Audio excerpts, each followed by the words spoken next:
Visita Record está de volta e vamos falar de um assunto que muita gente, aliás, todo mundo tem medo, receio de algum momento da vida de contrair, que é o câncer. Será que nós vamos passar livres dessa? Hoje eu tenho o prazer de receber a doutora Cláudia Latorre, aliás, que acabou de receber o título da Sociedade de Oncologia Clínica do Brasil. Tudo bem, doutora Cláudia? Tudo bem, e você, Alex? Primeiro, parabéns pelo título, né? Obrigada pela oportunidade de falar sobre um assunto tão importante e pesquisado hoje, né, em redes sociais, na internet. E o mal do consumidor, do cliente, do paciente, né? Inclusive você que entra na internet aí, fica se achando um pouquinho doutor, tome cuidado. O médico é muito estudado, principalmente na especialização de oncologia, e que pede os exames para depois dar um diagnóstico correto para o paciente. Doutora, eu fico me perguntando muitas vezes, né?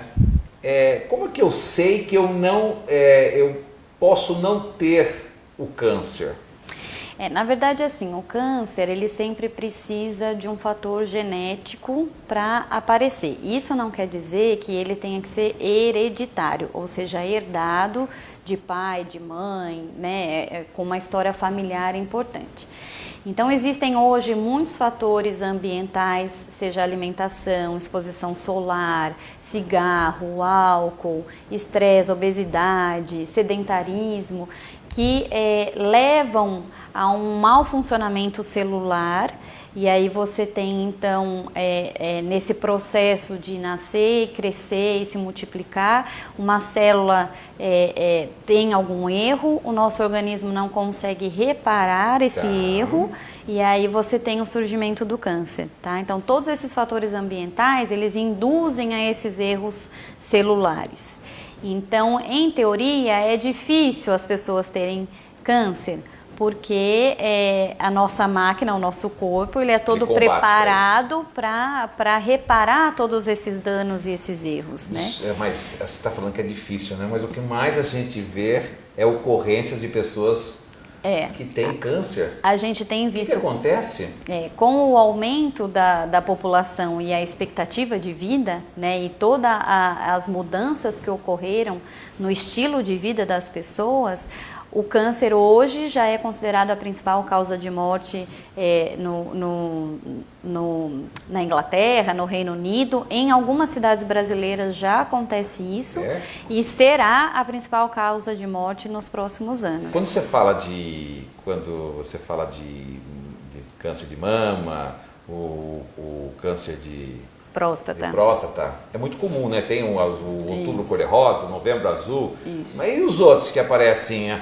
Aquela situação que é uma bomba relógio, que ninguém percebe nada. De repente você vai fazer um exame e aparece uma mancha, alguma coisa, não sei. A senhora como especialista clínica, é onde as pessoas devem procurar primeiro, antes de qualquer tipo de tratamento, não é isso? É difícil o paciente vir direto para o oncologista, né? Muitas vezes ele vai para o clínico geral, para o ginecologista, para o urologista, e aí na investigação achou algum nódulo, alguma coisa, encaminha para o oncologista. Mas a gente tem visto um aumento dessa procura direta para o oncologista, principalmente quando a pessoa tem um histórico familiar importante, né? Ou conheceu uma amiga que teve um câncer de mama com 28 anos e eu estou preocupada se eu tenho alguma coisa, então vai direto ao oncologista. A princípio, a gente não tem, assim, pensando em população geral, né, a gente não tem a indicação de fazer rastreamento em todo mundo, com tomografia, com ressonância, com PET, não dá. Nem economicamente, nem...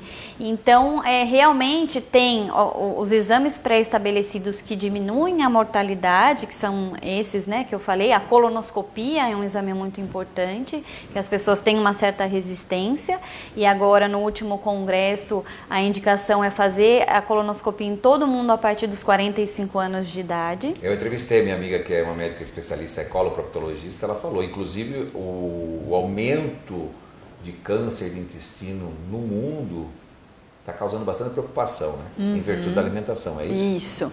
Você tem recebido muitos casos? A gente E tem jovens, inclusive. jovens. Os jovens cada vez mais estão tendo, né? O câncer está vindo mais cedo. O diagnóstico está aparecendo mais precocemente e normalmente quando aparece em jovem tende a ser uma doença mais agressiva, né? O jovem tem isso? O jovem tem uma doença mais agressiva, né? Com possibilidade de ter metástase. Porque você imagina que o organismo jovem, ele é mais fácil de reparar todos esses erros, né? Do que um indivíduo com seus 70, 80 anos. Então, se o câncer conseguiu se instalar ali de alguma maneira, é porque realmente é uma doença agressiva que todo o sistema de reparo, de defesa daquele indivíduo não funcionou. Doutora Cláudia, você estava falando dos sintomas que, tudo bem, a mama tem um pelotinho aqui, a próstata tem uma queimação, sei lá o que tem na questão do homem. E essas manchinhas que aparecem, quais são os sintomas assim muito comuns que a gente tem que se preocupar um pouquinho até para orientar o nosso telespectador? Sintomas gerais são perda de peso, desânimo, às vezes pode aparecer uma febre no final da tarde, uma febre assim de 38, 38,5. Sempre, né? Aparecendo sempre. Isso.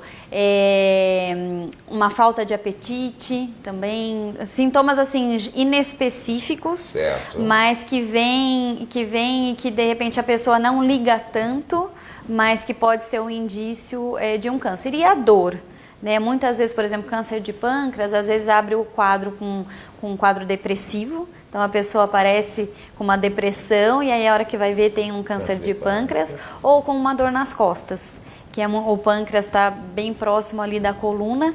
Então às vezes a pessoa fica indo de ortopedista em ortopedista por conta de uma dor nas costas e a hora que vai ver é um câncer de pâncreas.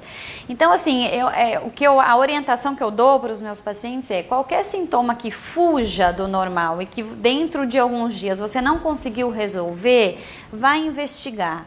Né?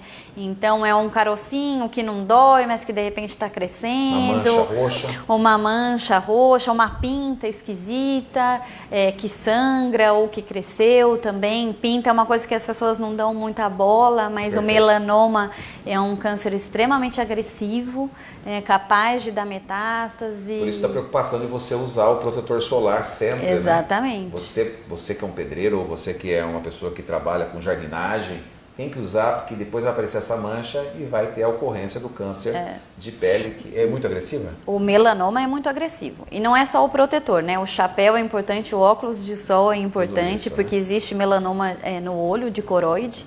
Olha, não tem jeito. Você pode ir para lá, para cá. O negócio é o seguinte, é comer saudavelmente. Não é comer bem, não comer arroz, feijão, pratadão, viu gente? Muda o arroz branco para integral, entendeu? Coloca a salada antes, mistura a salada no meio da comida, tem gente que gosta, né? Sem aqueles temperos que são agressivos também, embutidos jamais. Exercício físico, por favor, uma caminhadinha que seja, ouvindo uma música, agradecendo a Deus, respirando aqui. Agradece. Aliás, outra coisa que deve curar também muitas pessoas é a gratidão. Agradeça tudo que você tem. Tudo, tudo, tudo, mas tudo. A saúde, o andar, o respirar, o falar, entendeu? Uma diversidade que você passou, não deixa o estresse ser mais, faça do tamanho desse problema assim, ó, desse tamanho na sua vida, porque quando a gente é diagnosticado com câncer, é bravo, o choque é grande para as pessoas, né? E aí você tem uma fase muito dura pela frente. Então cuide da saúde, valorize o que você tem, tome os cuidados, ouça a orientação da doutora Cláudia Latô, que vai ser muito importante para você ter uma vida de muita qualidade. Tá bom, meus queridos? Eu faço isso com muito amor para vocês de casa e para mim também. Hoje eu tive uma aula com ela aqui, ela que acabou de receber o título, né, da Sociedade Oncológica Brasileira de Clínica, né, Oncologia Clínica, né, que é a especialidade dela, para você vir aqui para ter toda a orientação para ter uma vida sempre saudável. Muito obrigado. Obrigada a você. Seja muito feliz. Obrigada. Parabéns, né? Você tem um de 2 anos, como é o nome? Pedro. O Pedro, e agora de 7 meses? Rafael. Seja muito feliz e muito obrigado pela orientação. Obrigada a você pela oportunidade e espero que tenha servido de orientação mesmo para as pessoas pensarem em começar a mudar aí um pouquinho os hábitos de vida, que vale a pena. Daqui a pouco a gente volta com muito mais.